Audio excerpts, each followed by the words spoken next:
പുതുപുത്തൻ വാർത്താവിശേഷങ്ങൾ ആദ്യമേ അറിയാൻ ഈ ചാനൽ സബ്സ്ക്രൈബ് ചെയ്യൂ.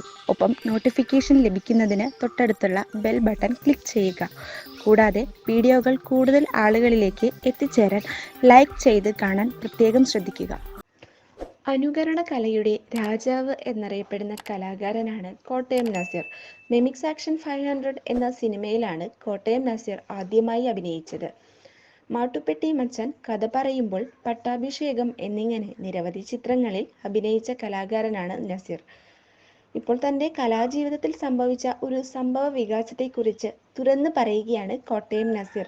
ഒരിക്കൽ കോമഡി കസിൻസ് എന്ന ഷോയുമായി ബന്ധപ്പെട്ട് ദുബായിൽ എത്തിയ തന്നെ തട്ടിക്കൊണ്ടു പോയിട്ടുണ്ട് എന്നാണ് കോട്ടയം നസീർ പറയുന്നത്.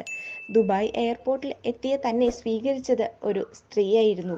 എയർപോർട്ടിലെ ഫോർമാലിറ്റീസ് എല്ലാം കഴിഞ്ഞ് അവർ തന്നെ പുറത്തേക്ക് കൊണ്ടുപോയി.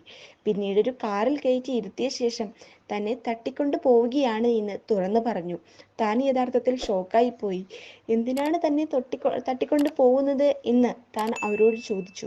കാര്യമുണ്ട്, 2 ദിവസം കഴിയട്ടെ എന്നാണ് കാറിൽ ഇരുന്നയാൾ പറഞ്ഞത്. യഥാർത്ഥത്തിൽ തന്നെ സ്പോൺസർ ചെയ്തയാളും തട്ടിക്കൊണ്ടു പോയയാളും തമ്മിൽ എന്തോ ഒരു പ്രോബ്ലം ഉണ്ടായിരുന്നു.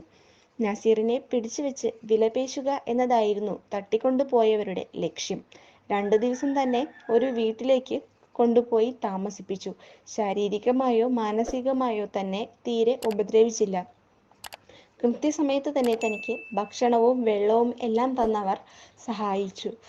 അവർ തന്നോട് തമാശകളൊക്കെ ഇരുന്ന് തന്നെ പറയാറുണ്ടായിരുന്നു. പിന്നീട് സ്പോൺസറും തട്ടിക്കൊണ്ടു പോയയാളും തമ്മിൽ ഒരു കോംപ്രമൈസ് ആയതോടെ നസീറിനെ വെറുതെ വിട്ടയക്കുകയായിരുന്നു. ഒരു പ്രമുഖ ചാനലിന് നൽകിയ അഭിമുഖത്തിലാണ് കോട്ടയം നസീർ തൻ്റെ ജീവിതത്തിലുണ്ടായ ഈ ദുരനുഭവം പങ്കുവച്ചത്. ഈ വാർത്തയെക്കുറിച്ച് നിങ്ങളുടെ അഭിപ്രായം എന്ത് തന്നെയായാലും അത് ഒരു കമൻ്റായി രേഖപ്പെടുത്തൂ.